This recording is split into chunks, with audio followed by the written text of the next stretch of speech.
They thought humans would stay out their war. We shattered expectations, the silent observers. The galaxy burned while humanity watched. For 25 years, two ancient empires had been tearing civilization apart, star system by star system. The Xinthians were a proud warrior race, their blue-skinned bodies enhanced with cybernetic implants that made them perfect soldiers. They believed the galaxy belonged to those strong enough to claim it. The Mordaks were different but equally dangerous. These four-armed beings possessed natural telepathic abilities that allowed them to coordinate attacks with terrifying precision. Their hive-mind military tactics had conquered hundreds of worlds. Between these titans, smaller civilizations crumbled like sand castles against an ocean tide. Entire species went extinct. Refugee ships flooded through neutral zones carrying survivors who had lost everything. Trade collapsed. Ancient cultural sites were reduced to rubble. The war consumed everything it touched, spreading misery across thousands of light years. Commander Sarah Chen stood on the bridge of the Terran vessel Horizon's Edge, watching another refugee convoy pass through their patrol sector. She was 38 years old with sharp brown eyes and black hair pulled back in a tight bun. Sarah had spent 15 years in the Terran Space Corps, working her way up from navigation officer to ship commander through skill and determination. Her crew respected her because she made decisions based on logic rather than emotion, but also because she genuinely cared about their well-being. The Horizon's Edge was a reconnaissance frigate, designed for long-range patrols and intelligence gathering. It was not built for combat, though it carried enough weapons to defend itself if necessary. For the past 3 years, Sarah and her crew had been stationed in the buffer zone between the war and human territory.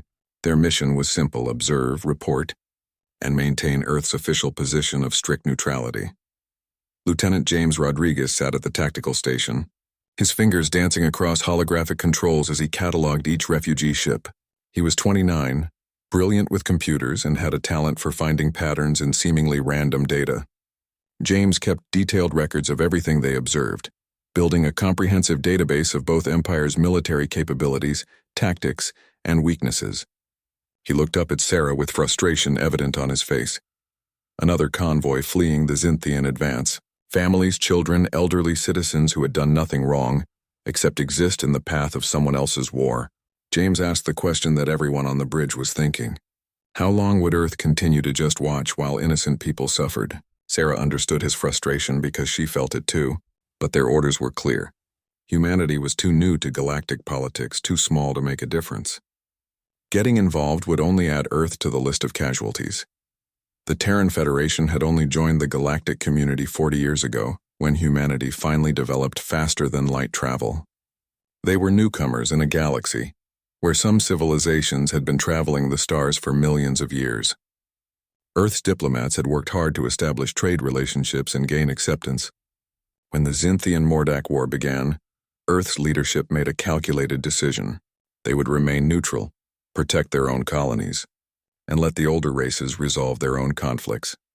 Ambassador David Okonkwo had spent years in Galactic Council meetings, patiently explaining humanity's position. Earth sympathized with the victims of the war, but they would not choose sides in a conflict they did not start. Both empires found this amusing.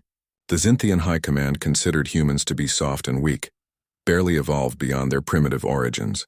The Mordak Collective viewed humanity as children playing at civilization, unworthy of serious consideration. General Thraxor was the Xinthian commander who had addressed the Galactic Council most recently.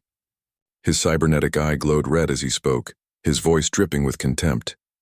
Humans were cowards hiding behind neutrality because they lacked the strength to fight. The Xinthians had been conquering galaxies when humans were still living in caves. What could such an insignificant species possibly contribute to galactic affairs? The Mordak ambassador agreed, though more politely. Humanity was wise to stay out of matters beyond their understanding. It would be tragic if such a young species made foolish choices that led to their extinction. Both empires made the same fundamental mistake. They assumed humanity's neutrality came from weakness and fear. They did not understand that humans were simply being strategic, watching and learning from every battle. They certainly never imagined that humanity might be the most dangerous species either empire had ever encountered. The breaking point came on a cold morning, ship time.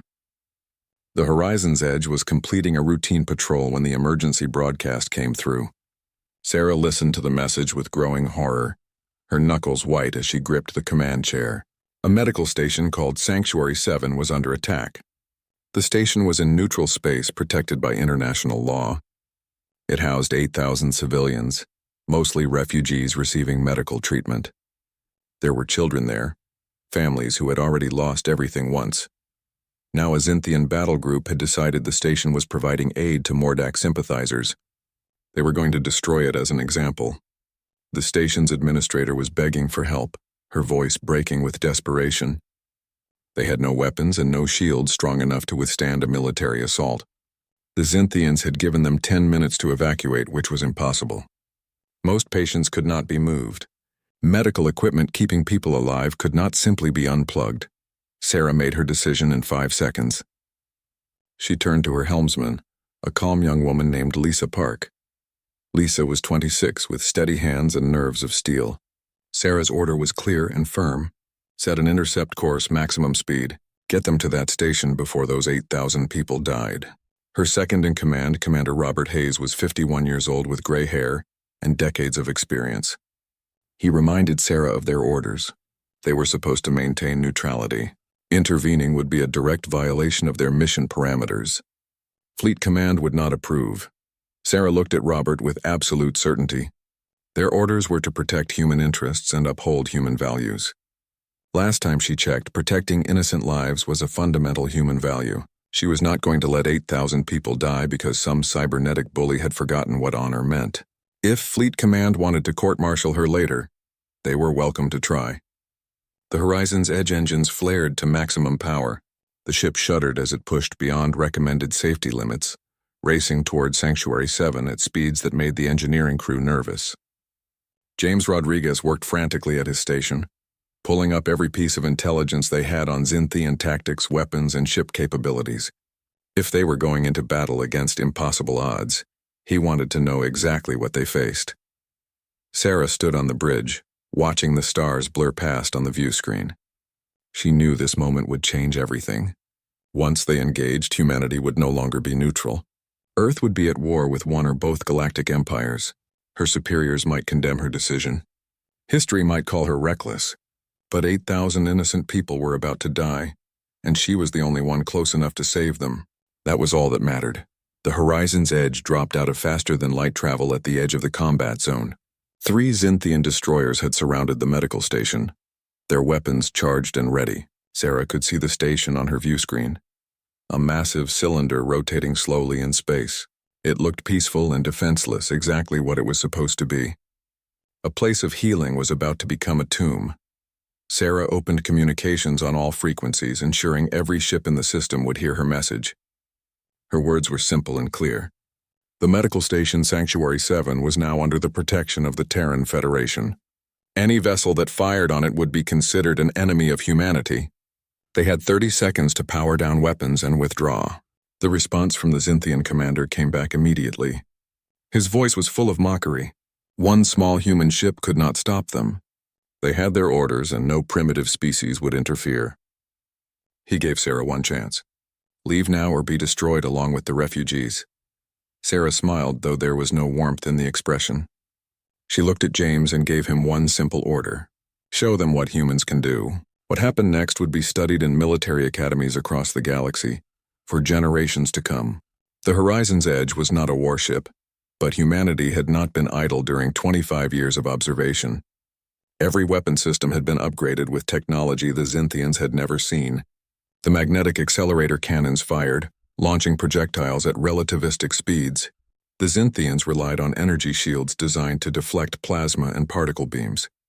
Those shields did almost nothing against solid tungsten rounds traveling at a significant fraction of light speed.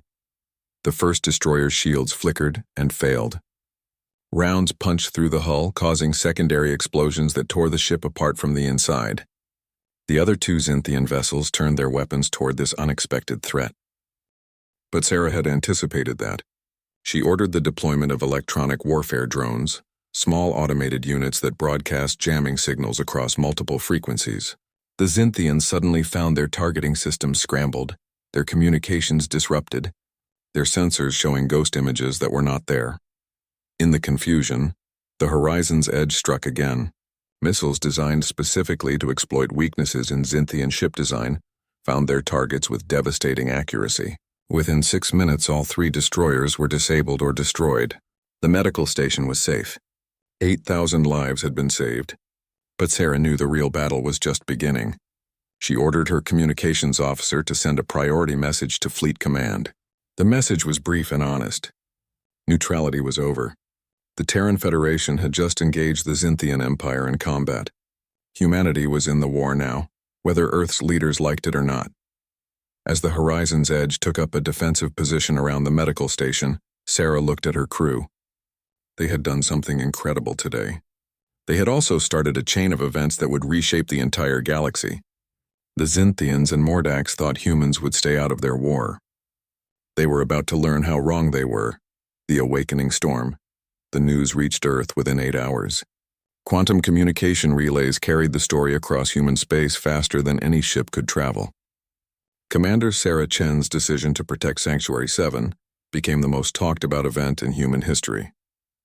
Billions of people watched the combat footage. A single Terran ship had faced down 3 Xinthian destroyers and won.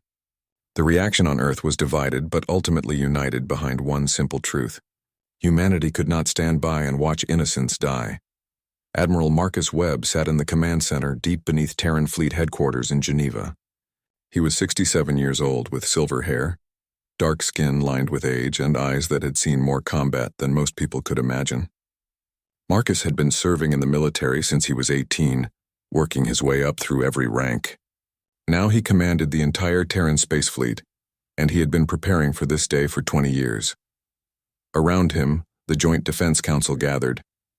These were the military leaders from every region of Earth, admirals and generals who understood that humanity's peaceful exploration of space had always been temporary. War was inevitable once they encountered the galactic community.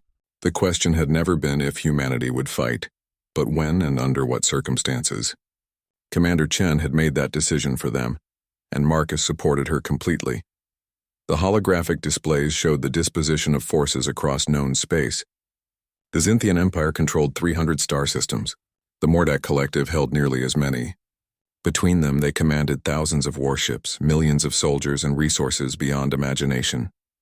Humanity controlled 27 star systems and maybe 300 military vessels. On paper, Earth did not stand a chance. General Patricia Kimani commanded Terran ground forces. She was 53 years old, born in Kenya, and had built her reputation fighting colonial insurgencies on frontier worlds. She pointed out the obvious problem with a voice that brooked no argument. Both empires would view humanity's intervention as an act of war. They would come after Earth with everything they had. Humanity needed to be ready for massive retaliation from enemies who outnumbered them 50 to 1. Marcus smiled grimly. That was exactly what he had been counting on. The aliens thought they knew everything about humanity because Earth had been peaceful and neutral. They had no idea what humans had been doing behind the scenes. Marcus gave the order that changed everything. Operation Prometheus was now active. This was the plan they had been preparing for 2 decades, ever since humanity first learned about the Xinthian Mordax War. Dr. Elena Vasquez joined the briefing via holographic link from the research station orbiting Saturn. She was 46 years old, brilliant, and completely dedicated to her work. Her dark hair was streaked with gray and she looked exhausted, but her eyes sparkled with excitement as she delivered her report. Every new technology humanity had been developing was ready for deployment. The quantum disruptor fields that could shut down enemy shields, the adaptive combat AI that learned from every engagement, the Phoenix-class carriers that were 5 times larger than anything Earth had built publicly. Everything humanity had been developing in secret facilities hidden throughout the solar system was ready to show the galaxy. Marcus felt a surge of pride. While everyone else was fighting, humanity had been learning, adapting, and preparing. Now it was time to demonstrate why underestimating humans was a fatal mistake. The Terran fleet mobilized with a speed that shocked even some human commanders. Ships emerged from hidden bases in asteroid belts and distant moons. Carriers disguised as mining operations activated their military systems. Destroyers, cruisers, battleships, and support vessels poured out of secret shipyards. For 20 years, humanity had been building an armada in silence. Now it was time to use it. The Xinthian High Command sent an official declaration of war to Earth. General Thraxor appeared on every communication channel, his cybernetic enhancements gleaming as he delivered his message with absolute confidence. Humanity had made a grave error. The Xinthian Empire would crush Earth's pathetic military, destroy their colonies, and make an example of their homeworld. They had 30 standard days to surrender unconditionally or face annihilation. The Mordak Collective was more subtle, but equally threatening. Their telepathic ambassador projected a message directly into the minds of Earth's diplomats. Humanity had chosen poorly by interfering in matters beyond their comprehension. The collective regretted the necessity of teaching such a young species a harsh lesson, but they would not tolerate interference in galactic affairs. They offered Earth one chance to apologize, withdraw all military forces, and accept Mordak oversight of human space. Admiral Webb's response to both empires was broadcast across every communication channel in the galaxy. His message was calm, measured, and absolutely terrifying in its implications. Humanity had not sought this war, but they would not run from it either. Earth had spent 2 decades studying both empires, learning their strengths and weaknesses and preparing for this exact scenario. Any fleet that entered human space would be destroyed. Any attack on Earth or its colonies would be met with overwhelming retaliation. Humanity was done watching the galaxy burn. It was time to put out the fire. The first major battle came at the Epsilon Crossing, a strategic trade route between human space and the neutral zone. A refugee convoy of 15 ships was trying to reach safety when a Xinthian hunter group intercepted them. 6 destroyers surrounded the convoy, demanding they surrender for inspection. Everyone knew what that meant. The Xinthians would execute anyone they suspected of Mordak's sympathies, which basically meant everyone. Captain Michael Torres commanded the Terran battle group that responded. He was 41 years old with brown skin, black hair, and a reputation for aggressive tactics. His flagship, the carrier Defiant, led 4 cruisers and 8 frigates into the combat zone. The Xinthians laughed when they detected the human ships approaching. 6 destroyers against 13. Vessels sounded like fair odds until you remembered that Xinthian ships were larger and more heavily armed. What the Xinthians did not know was that human ships fought differently than anything they had encountered before. The Defiant launched fighter squadrons equipped with quantum disruption torpedoes. These weapons did not explode conventionally. Instead, they created temporary quantum fluctuations that destabilized the molecular bonds in enemy hull plating. Xinthian armor that could withstand conventional weapons suddenly became brittle and weak. While the fighters attacked, the cruisers deployed something completely unexpected: adaptive combat AI drones that could learn and evolve during battle. These small automated units analyzed Xinthian tactics in real time, predicted their movements, and adjusted their own strategies accordingly. The Xinthians found themselves fighting an enemy that got smarter with every passing minute. Their standard battle formations became predictable. Their weapons targeting solutions were anticipated and countered, but the most devastating human tactic was psychological warfare. Captain Torres had studied Xinthian culture extensively. He knew they were warriors who valued honor and direct combat. So he gave them exactly what they did not expect. The human ships appeared to retreat, drawing the Xinthian destroyers away from the convoy. Then they split up, forcing the enemy to divide their forces. Each time the Xinthians tried to engage, the human ships would disable one enemy vessel and then withdraw, refusing to finish the kill. This drove the Xinthian commanders to frustration and rage. They were being humiliated, defeated piece by piece without the glory of a final battle. Their coordination broke down as individual captains tried to prove their courage by pursuing human ships into traps. Within 2 hours, all 6 Xinthian destroyers were disabled, their crews forced to evacuate. Not a single human ship was lost. The refugee convoy reached safety. News of the victory at Epsilon Crossing spread across the galaxy within days. Humanity had defeated a Xinthian force that should have been superior. But more importantly, they had done it without fighting the way anyone expected. The Xinthians began to realize they were facing an enemy that did not follow the established rules of galactic warfare. The Mordaks took notice as well, their telepathic networks buzzing with concern. On Earth, Admiral Webb watched the reports with satisfaction. This was exactly what he had planned. Humanity would not try to match the empires in size or firepower.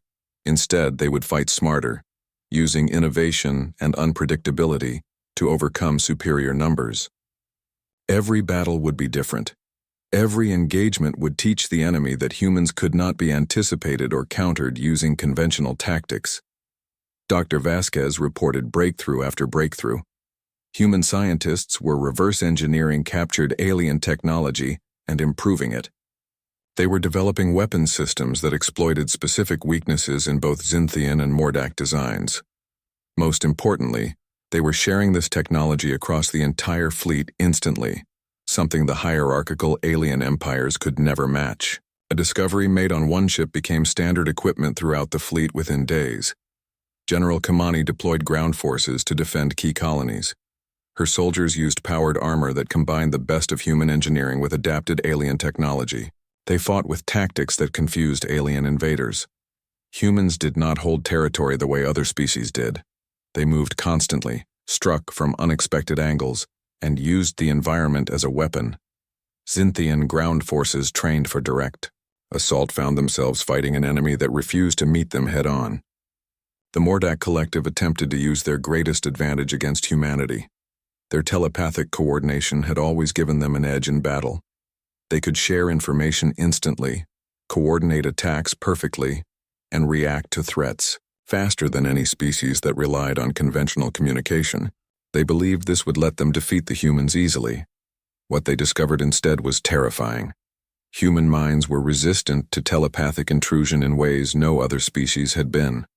The Mordaks could not read human thoughts or predict human actions through mental contact. Worse, when they tried to force their way into human minds, they encountered something they had never experienced before. Human consciousness was chaotic, creative, and completely unpredictable. It gave the telepaths crushing headaches and disorientation. The Mordaks began to call humans the silent species. They could not understand how a civilization could function without some form of mental connection. The idea that humans coordinated through pure communication and trust seemed impossible. Yet humanity was proving more effective at coordination than species with natural telepathy. The Mordak Collective's certainty began to crack. 6 months after the Sanctuary 7 incident, both empires were forced to acknowledge reality. Humanity was not going to be easily defeated. In fact, humanity was winning more battles than they lost. The newcomer species that everyone had dismissed was systematically dismantling the certainty of both ancient empires. The galaxy's power structure was shifting, and no one knew where it would end. Admiral Webb prepared for the next phase of Operation Prometheus. It was time to take the offensive. The reckoning. The galaxy had never seen anything like humanity's full military mobilization. Within 8 months of the Sanctuary 7 incident, Earth had deployed 200 additional warships, established forward bases in 15 strategic systems, and formed alliances with dozens of smaller species that had been victims of the Xinthian-Mordak War. What shocked the galactic community most was not the scale of human military power, but the speed at which humanity had built it. Admiral Marcus Webb stood before the Galactic Council, the first human to address that august body as a military commander rather than a diplomat. The council chamber was enormous, with representatives from 300 species watching as Marcus delivered his message. His words were calm but carried weight that made even the oldest civilizations pay attention. Humanity had tried neutrality, but that neutrality was used as permission by both empires to continue their slaughter. Earth would no longer stand aside while innocents died. Humanity was now actively working to end this war, with or without the Council's approval. The Xinthian representative tried to interrupt with bluster and threats. The Mordak ambassador attempted to project mental images of human defeat and submission. Marcus ignored both. He simply displayed holographic footage of what had happened in the past 8 months. Battle after battle where human forces had defeated superior numbers through tactics, technology, and sheer determination. The council chamber fell silent. Dr. Elena Vasquez had become the most important scientist in human history. Her research team had made breakthroughs that changed warfare itself. The quantum displacement drive allowed human ships to move in ways that seemed to violate physics. They could appear instantly at any point within several light seconds, making conventional pursuit impossible. Energy-to-matter conversion systems meant human ships could manufacture ammunition and spare parts from raw energy, giving them effectively unlimited endurance in extended campaigns. But Elena's most revolutionary invention was the Neural Command Network. This system linked every human ship, soldier, and command center into a seamless information-sharing network. It was not telepathy like the Mordax used. It was something better. Every human in the network retained their individual consciousness and decision-making ability, while having instant access to all tactical information. A private on the ground could see the same strategic overview as the fleet admiral. A fighter pilot could access research data from scientists on Earth in real time. The aliens called it impossible. No species could coordinate that many individuals without either telepathic control or rigid hierarchy. Humanity proved them wrong by demonstrating what became known as the Ghost Protocol. This was Earth's revolutionary approach to military command. Every human commander, from ship captain to squad leader, had full authority to make decisions without waiting for orders from above. They were trusted to use their judgment, adapt to situations, and take initiative. This decentralized command structure drove the Xinthians insane. They were used to rigid military hierarchies where orders flowed down from the top. When they destroyed a human flagship, expecting the fleet to fall into disarray, they instead found that every ship continued operating with perfect coordination. There was no center to cut, no head to remove. Humanity fought like a living organism where every cell could think for itself. Commander Sarah Chen, now promoted to admiral after her actions at Sanctuary 7, led the first expeditionary fleet in a series of strikes that became legendary. Her force of 30 ships attacked 12 Xinthian supply depots in 6 different systems simultaneously. Each strike force operated independently, adapted to local conditions, and achieved their objectives without any communication with Central Command. The Xinthians had never seen coordination like that without constant orders from above. Captain Michael Torres pioneered human psychological warfare tactics that proved devastatingly effective. His battle group would scan enemy communications and learn the names of opposing commanders. Then they would address them personally during combat, pointing out tactical errors, offering respectful suggestions, and generally treating the enemy as worthy opponents rather than faceless threats.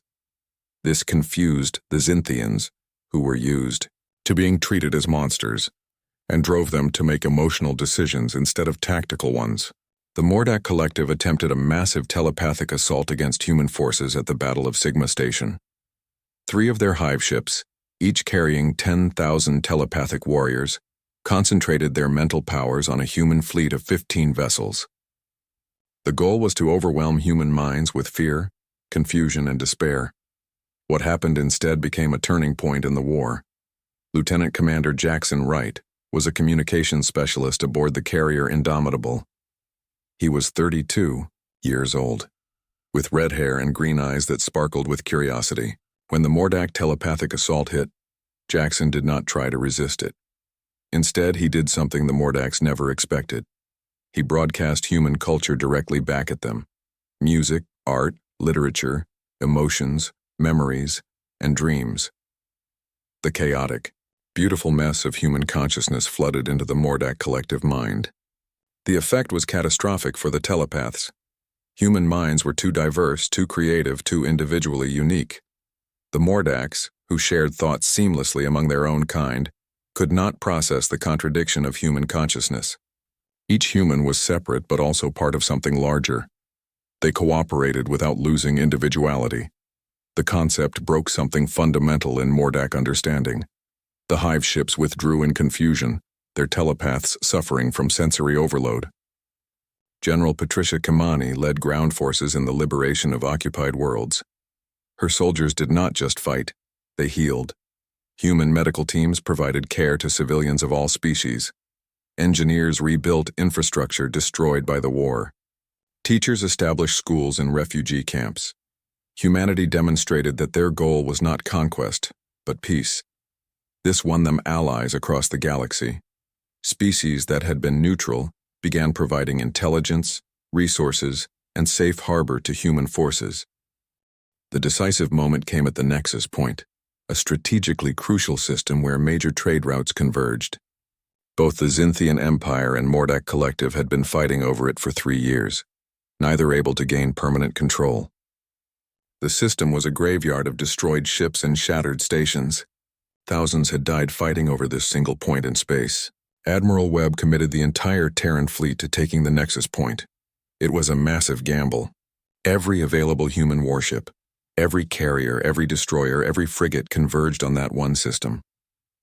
The aliens thought humanity had made a fatal error. Concentrating their entire fleet in one place meant Earth itself was vulnerable.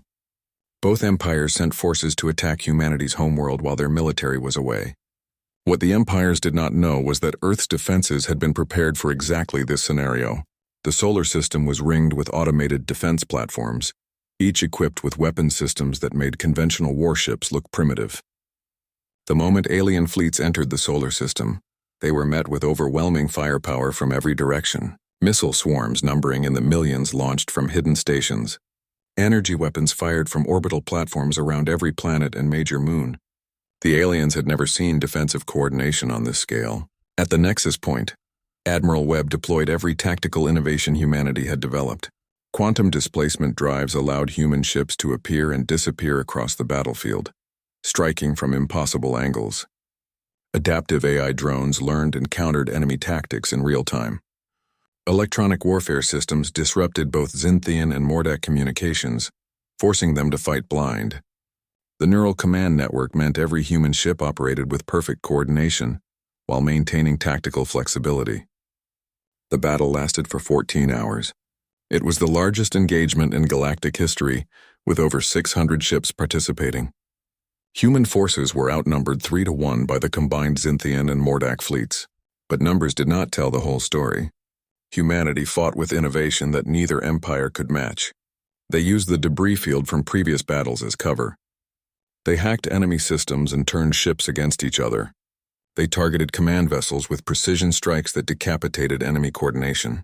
Most importantly, humans fought with purpose. Every human in that battle knew they were fighting to end a war that had killed billions. They were not fighting for conquest or glory. They were fighting so that species across the galaxy could live in peace. That sense of purpose gave them an edge that pure military might could never match. When the battle ended, the Nexus Point was under human control. Half the Xinthian fleet was destroyed or disabled. The Mordak forces had withdrawn in disarray, and Earth's solar system defenses had repelled the attacks on humanity's homeworld without losing a single planet. The message was clear to everyone in the galaxy. Humanity could not be defeated through conventional warfare. Admiral Webb issued an ultimatum to both empires. The war would end now. Both sides would agree to peace negotiations with humanity as mediator. Any refusal would result in human forces systematically dismantling both empires piece by piece. There would be no mercy for those who continued to choose violence over peace. The Xinthian High Command agreed to negotiations within 6 hours. The Mordak Collective took longer, but ultimately they too accepted reality. The Treaty of Terra was signed 3 months later on Earth itself. Both empires withdrew from conquered territories. Reparations would be paid to victim species. Most importantly, humanity would establish a peacekeeping force to prevent future large-scale conflicts. The Galactic Council, which had been powerless to stop the war for 25 years, accepted human leadership in this new security structure. Dr. Vasquez was asked by reporters why humanity had succeeded where older civilizations had failed. Her answer became famous across the galaxy. Humans won because they fought for something bigger than themselves. The Xinthians fought for conquest and the Mordaks fought for control. But humanity fought for the principle that innocent lives mattered, that peace was worth fighting for, and that the strong had a responsibility to protect the weak. Technology and tactics were important, but purpose was what made the difference. Commander Sarah Chen, now Fleet Admiral, was given command of the peacekeeping force. She stood on the bridge of her new flagship, the Dreadnought Unity, and looked out at a galaxy that was finally at peace. It had cost humanity dearly, thousands of human lives lost, hundreds of ships destroyed, and resources that would take decades to replace, but it had been worth it. The galaxy was better now because humanity had refused to stay out of someone else's war. The aliens had thought humans would remain neutral, would stay quiet and safe while others suffered. They had been wrong. Humanity had shattered expectations by demonstrating that a young species could teach old empires the meaning of honor, courage, and compassion. The galaxy would never underestimate humans again. More importantly, they would never forget that humanity had ended a war that no one else could stop. The age of human influence in galactic affairs had begun, built not on conquest but on the simple principle that doing what was right mattered more than doing what was safe.